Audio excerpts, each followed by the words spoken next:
Hello viewers, and welcome again to Discovering Truth. And I am Pastor Forbes from the Gateway, the Abiding Word Ministries here in the Gambia.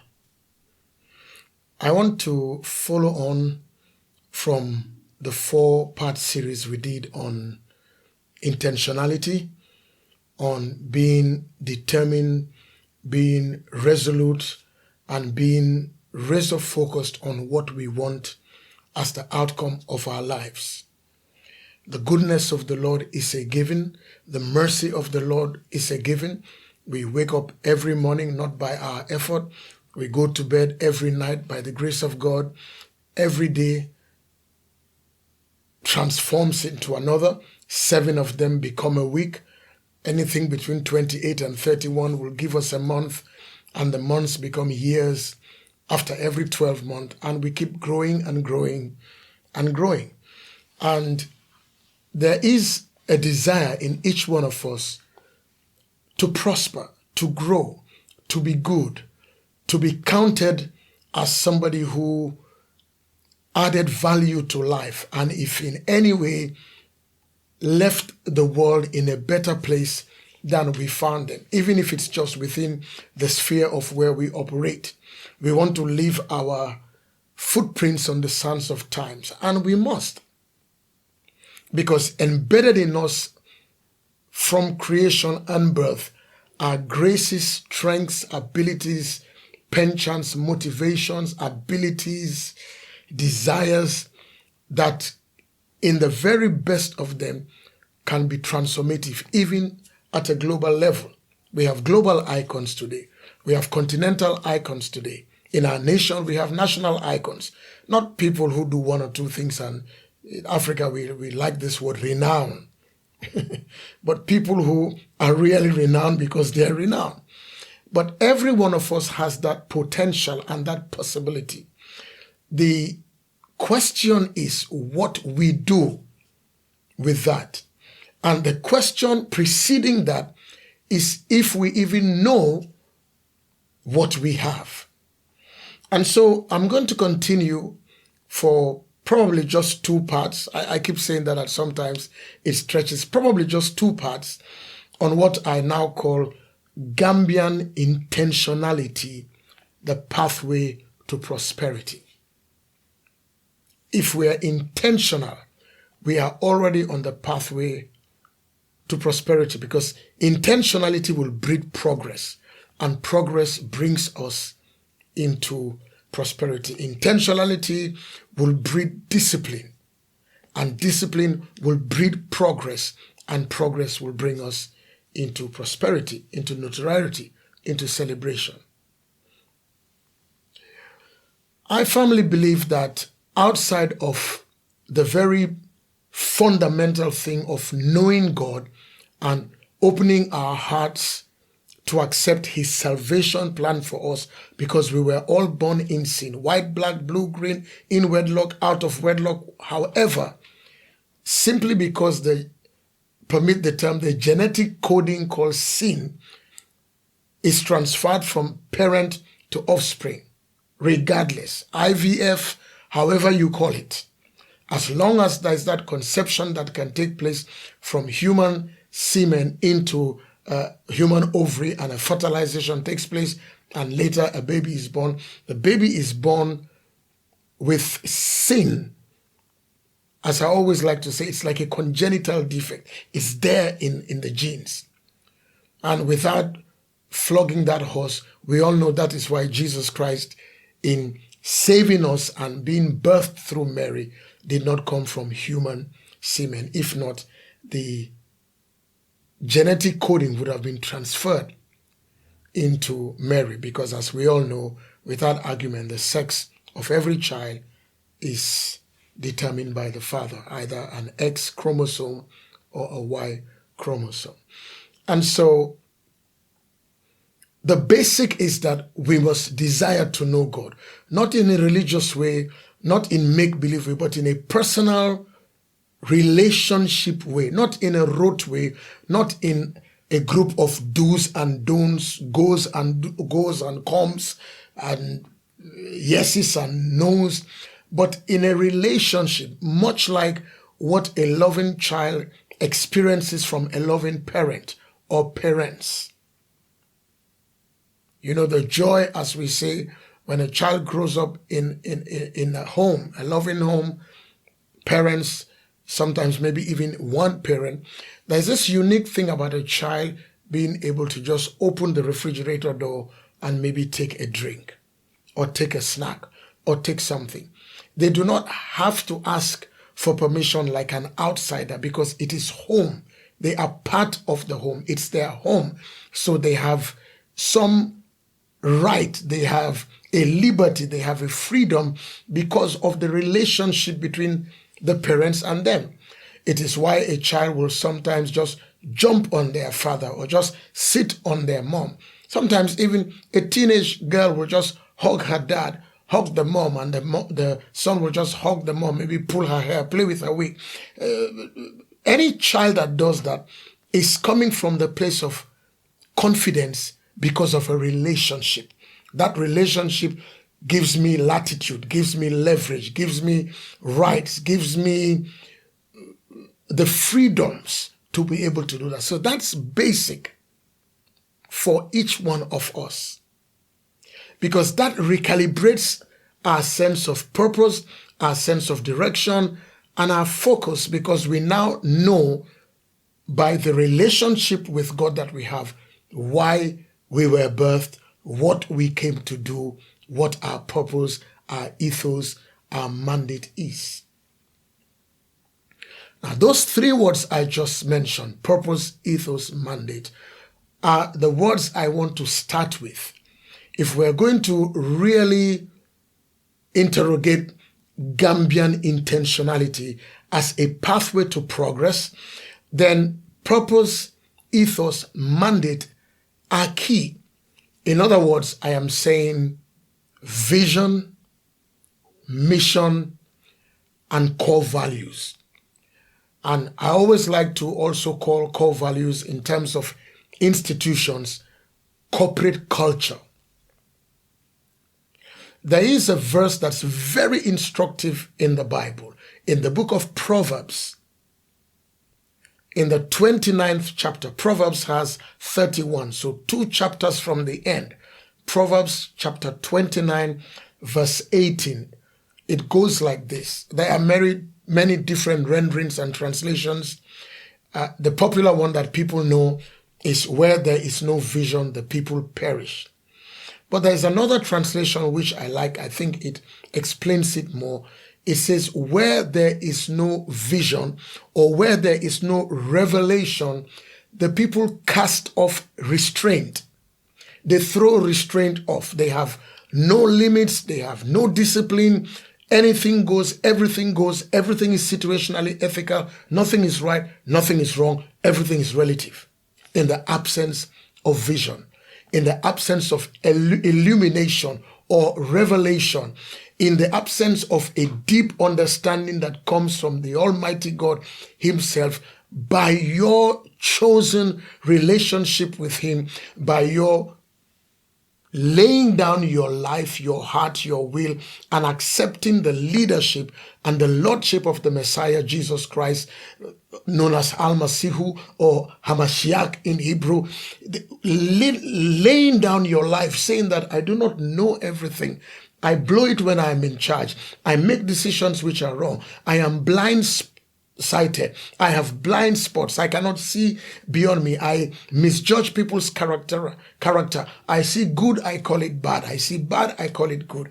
People have blank faces and I think they're blockheads. And people look like they have hostile faces, but I don't know that they've suffered. So there are things I do not know. I sleep and I wake up. I have no clue what is happening. There is the realm of life which I cannot see, where sometimes people dream and they just have deep intuitive abilities.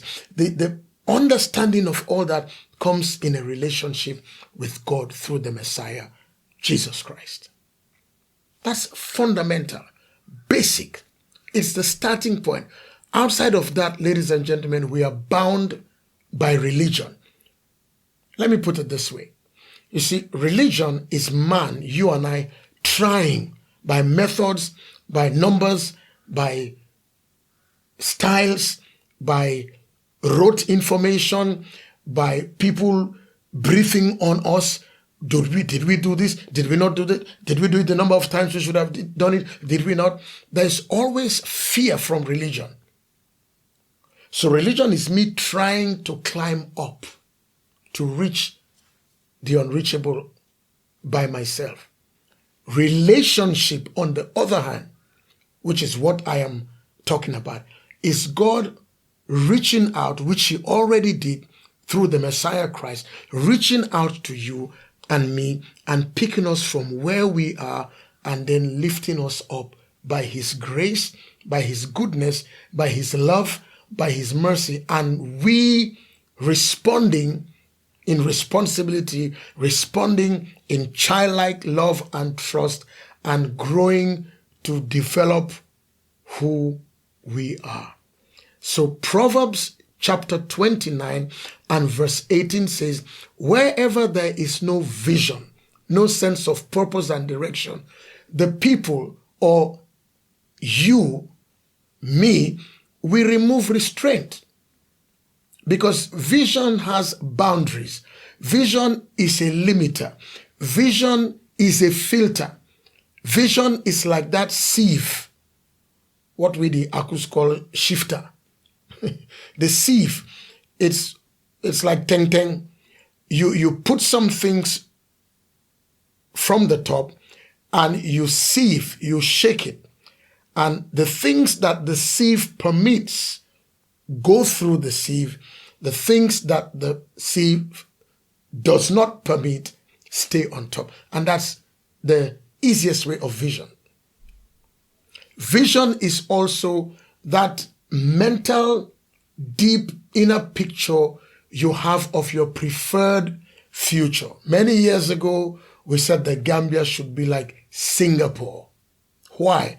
Because there were some commonalities historically, possibly topographically, and we felt that we can aspire to be like Singapore. We have a preferred future of how the Gambia can be. I have said over many times that the year my wife and I visited the Bahamas, my first night into the first day, I felt a bit upset. And my wife was asking me, what was it? And I said, what is it? And I said to her, this is how my country should have been. You have a picture of a preferred future. Maybe even what you have now is good, but you want a preferred picture. So there is something that you envision that galvanizes your senses of determination, focus, doggedness, razor-sharp determination, refusing to take no for an answer until you achieve it with the grace of God, not without it. Because if it's just by you, you will fail. I just said it. We are circumscribed by time and space. We have blind spots. We see people who smile at us and we think they are good. And sometimes when they hit us, we are surprised. As Thomas Friedman called them, they are frenemies. Friends who are actually enemies. So we need God's help to decipher and to tell us, like he told a particular prophet in the Bible called Gideon, a judge rather, and told him, these people with you are too many. You think they are for you, they are not for you. They are 32,000, but actually you only have 300. Less than even 1%. So vision is key, because without vision, we throw restraint. We will do anything. There are no limits, there is no discipline, there is no direction, there is no focus, there is no strategy. There is no monitoring, there is no evaluation. We just move. So vision is key. That's why for every person, for every institution, for every grouping, and certainly for our nation, we need to have a vision. What is the Gambian vision? What is our national vision? What do we aspire to? What is that preferred picture that would bring us into prosperity? Because that picture will lead us into a pathway into prosperity. We will not go into some other pathways. In the Gospel of Matthew, the first gospel of the 4 Gospels in the Bible in the New Testament, and I suppose in the other 3 Gospels, there is a phrase that the Lord Jesus Christ made. He said, narrow is the path that leads to life, but wide is the path that leads to destruction. So there is a pathway that can lead you to prosperity, lead me to prosperity, and there is a pathway that can lead us to failure. In fact, in this very book of Proverbs, I believe it's the 14th chapter and the 33rd verse, if I'm right, Proverbs 14:33, I think so, I may be wrong. It says, there is a way that seems right unto man, but the end thereof is the way of destruction. There is a road that looks good in my eye, but it's taking me into destruction. Because you see, once we have envisioned, we now have to start doing things. We are on a mission. There is a mandate on us to do something. So question is, what is our national vision? What really is our national vision? We all know, for example, what they call the American dream. So people live here, they go abroad or they are born there, and things start happening well for them. And sometimes because of how the dream is defined, people say you are living the dream. You are living the American dream. What is the Gambian dream? How do I know I am living the Gambian dream? Is there a dream? Do we have it? Has it been articulated? Do we espouse it? Do we hear it on national television? Do we hear it from the presidency? Is it something that we hear? Is there an intentionality about it? Recently, somebody was telling me something that was quite interesting about an African country which we all seem to hail for its progress. That part of its progress is that they had mindset reform as a program. Imagine that. Mindset reform. That I'm not thinking Mandinka, I'm not thinking Ako, I'm not thinking Paul, I'm not thinking Muslim, I'm not thinking that, I'm not thinking that. Mindset reform for their nation. And believe me, much as I do not have statistics on its success, I seem to hear what people say, and people love that country. But ladies and gentlemen, if the Gambia decided to do a mindset reform from the top to that child that has just been born, give ourselves 10 years, 15 years, when that child and their likes are teenagers, something would have shifted. Because, ladies and gentlemen, there are so many countries where mindset reform helps them. Japan is one. The children are taught responsibility, orderliness from the young age. Singapore, of course, is another one. There are other nations like that. Throwing away filth, litter, it's even unthinkable. Trying to pull somebody down so that you climb up is unthinkable. There are actually countries where at the end of the year, people get bonuses nationally from a sovereign wealth fund. What is our vision? What do we aspire to as a country? What do we really want to happen? And how intentional are we? The first question is that we must have a vision and know it. Again, back to the Bible, there's a book called Habakkuk, Habakkuk. It's the name of a prophet, Habakkuk. In the 2nd chapter, I believe it has 3 or 4 chapters. Habakkuk chapter 2 from verse 1 to 4, I paraphrase. Prophet Habakkuk said, I will stand upon the rampart, the top place, and I will watch to see what God will say to me and how I will answer when he corrects me. And he says, then God spoke to him and said, write the vision. Write the vision. Pen it down so you can see it. God said to him, write the vision and make it plain. Don't fill it with verbosity. don't try to bamboozle people. As they say, keep it short and sweet, or keep it short and simple, KISS. Write the vision, make it plain, so that anybody that reads it will run with it, because they know what it is, they know what we are about, they know where we are going, they know how to get there, they know the short term, the medium term, the long term goals, they know the steps to it, they know everything about it. Write the vision. To write the vision, you must be in a position where God envisions your heart. That's why I said the basic is your relationship with God, my relationship with God through the Messiah. Every other thing is religious argument and fighting. We're trying to please God by doing things we need to do because we are told we have to do them. And if we miss something, we have to pay for it. And we no. That child opens that fridge knowing that that's my father's fridge. That child jumps on their parents' bed and sleeps there. Jumps into the car, sits down. That's my daddy's car. That's my mother's car. It's a relationship.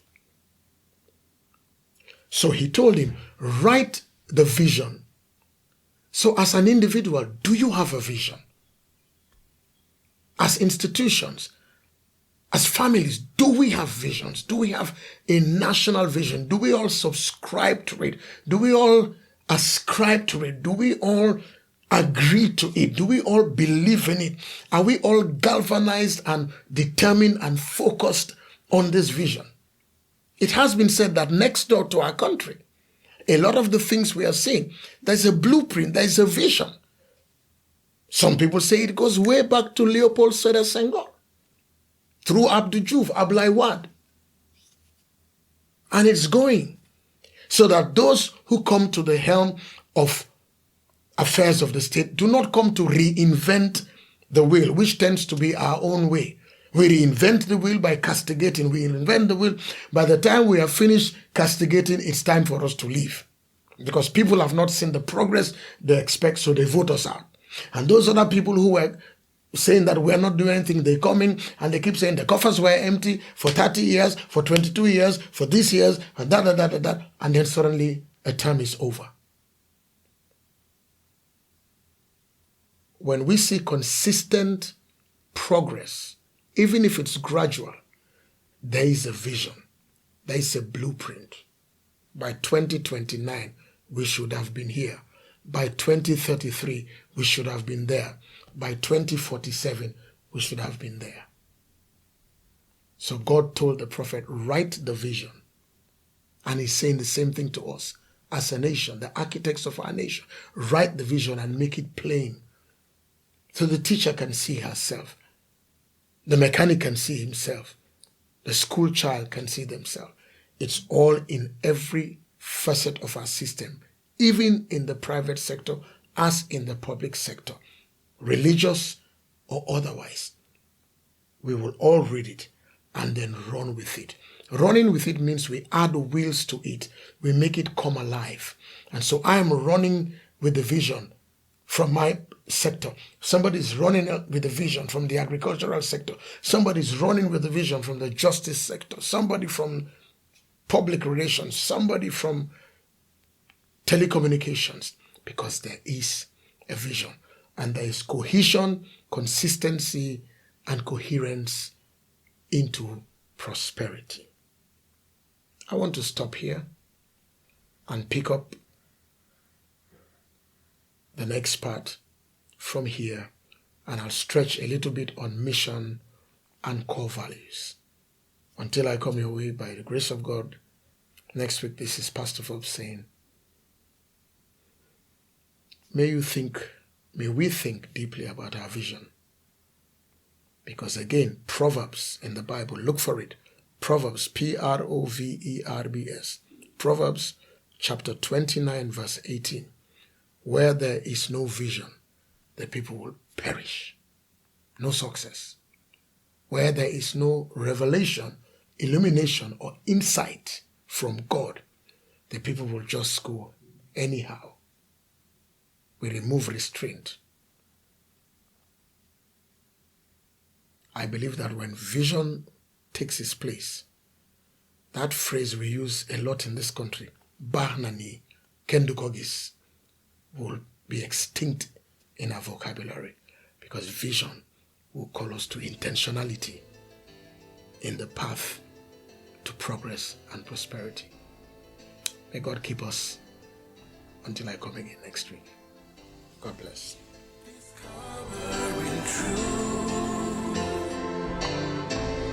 Discover